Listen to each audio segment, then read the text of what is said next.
Welcome to Luca and Miguel. Enjoy the video. You'll start by verifying the account containing the contacts you want removed.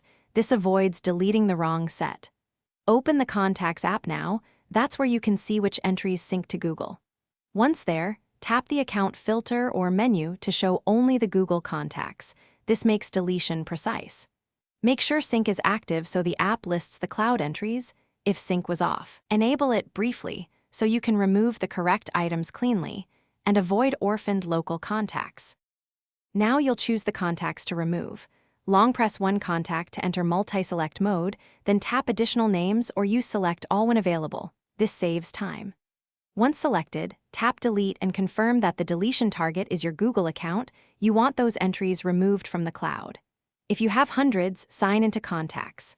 Google.com on a desktop and use Shift+click to select ranges, then delete. Bulk operations are faster and reduce the risk of misduplicates. Finish by forcing a sync so deletions propagate to Gmail and other devices. Open Settings, Accounts, Google and Sync now to confirm. Then, visit the trash in Google Contacts to permanently purge items. Trash retains deleted contacts for 30 days.